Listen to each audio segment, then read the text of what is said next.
কি গো তোমার হলো? ব্রেকফাস্টের টাইম হয়ে যাচ্ছে তো। আসো এখানে বসো। লুচিদি একটু প্লিজ টিস্যু নিয়ে বসো, প্রচন্ড তেল গো, টেবিল প্লেট প্রচন্ড তেল তেল হবে। এই বিদেশি মেয়ে ছিলে, তোর কি রে? তুই নিজের বাড়িতে থাক না, নিজে শুকনো পাপড় বলে আমার উপরে হিংসে না।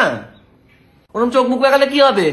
বাঙালির জল খাবারের সব ক্যাম্পেন আমি আর আমার বডি করি, দেখি আজকে তুই কি করে ট্রফি নিয়ে যাস। দেখো লুচিদি, আমি না ইন্টারন্যাশনাল ক্যাম্পেন করি, তোমার মতো রিজনাল ক্যাম্পেন করি না। আমার অনেক কাজ, প্লিজ সকাল সকাল এরকম ভাবে ঝগড়া করতে এসো না। এক্সকিউজ মি, আসবো? আরে কলা বলো না, বলো। আসলে আমি ভাবছিলাম তোমাদের এই ব্রেকফাস্ট ক্যাম্পেনটায় যদি কলা আর তোমার সাথে আমিও মিশতে পারি। আচ্ছা আচ্ছা আচ্ছা আচ্ছা আচ্ছা, কি বাটিতে তিনজনে একসাথে, ছি ছি ছি ছি ছি ছি ছি। কেন তোমার সাথে দুধের ক্যাম্পেনটা? আমাদের তো অকেশনালি ক্যাম্পেন, একসাথে সেরকম ভাবে কাজ করার সুযোগ হয়ে ওঠে না। আর এমনিতেও ইংলিশ ব্রেকফাস্ট ডিপার্টমেন্টে আমার কিন্তু আলাদা করে খাতা চলে, তো আমি ভাবলাম একসাথে যদি এই ক্যাম্পেনটায় থাকতে পারি তোমাদের সাথে। ঠিক আছে, কোনো অসুবিধা নেই, তুমি একটু দাঁড়া, আমি দুধকে দেখে আনছি।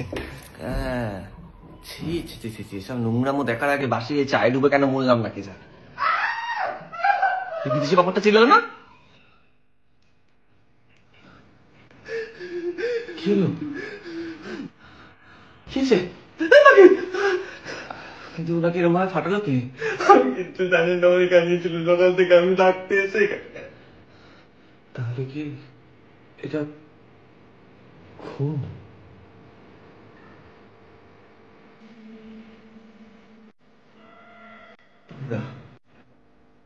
তোমরা এটা করেছো তাই তো? যেটা ব্রেকফাস্ট করতে দিয়ে তোমরা জিততে পারো, ট্রফি তোমরা নিয়ে যেতে পারো, তাই তো? তাই না? তোর সামনে তো আমি আমার বড় বসেছিলাম। আর একজন আছে, কদিন আগে বিশাল ঝামেলা হয়েছিল তোদের সাথে। কি? মুড়ি মুড়ি করেছে এসব।